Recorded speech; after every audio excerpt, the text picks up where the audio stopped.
Sabe aquela pergunta que, no fundo, todo mundo já se fez uma vez na vida? Quanto vale um gesto de amor? O que é que determina o verdadeiro valor de uma entrega? Pois é sobre isso que a gente vai conversar hoje, mergulhando numa história poderosa sobre o perfume da entrega. Vamos ver como um único gesto foi capaz de revelar dois corações completamente diferentes. Então vamos para o cenário dessa história. A gente está em Betânia, numa casa, mas olha, não era um jantar qualquer. Definitivamente não. O clima ali era diferente, porque a morte tinha sido vencida naquele lugar poucos dias antes.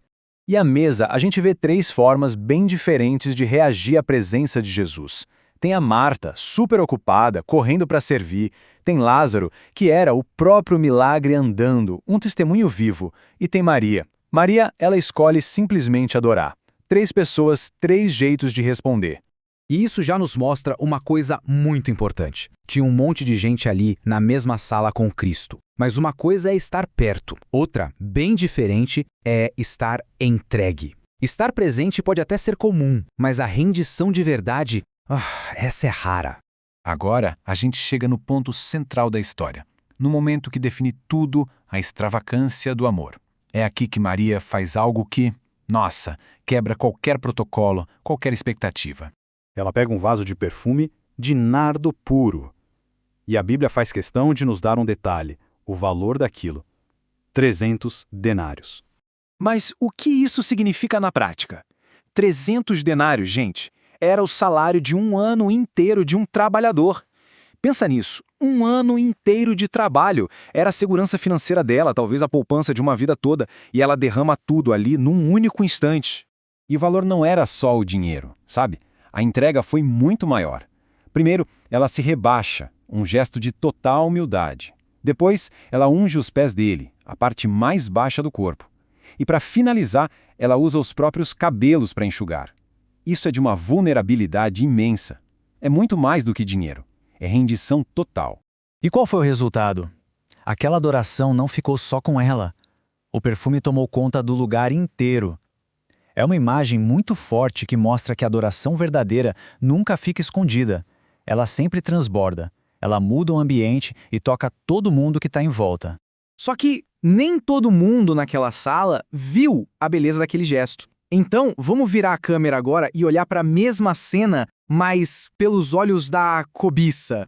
Olha que impressionante. O objeto é um só, o perfume, mas o jeito de enxergar o valor dele muda tudo.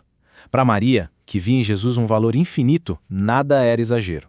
Mas para Judas, que não via esse valor todo, para ele era puro desperdício.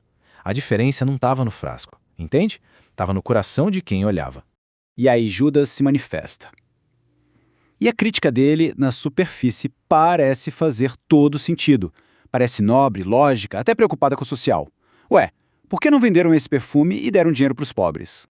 Mas o próprio texto já desmascara ele na mesma hora. A preocupação de Judas não era com os pobres, era com o dinheiro que não ia passar pela bolsa que ele controlava e da qual ele roubava. Era uma capa de bondade escondendo um coração ganancioso.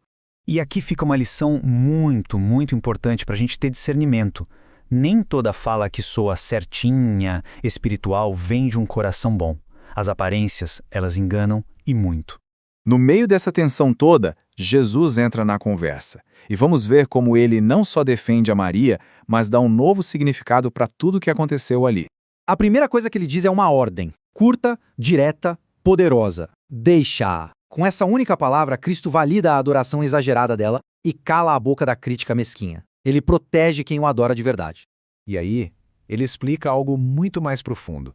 Aquele gesto não era só um ato de devoção, era uma adoração profética. Maria, sem talvez nem saber direito, estava preparando o corpo dele para o enterro. De alguma forma, ela sentiu a urgência da cruz de um jeito que os outros discípulos ainda não tinham entendido.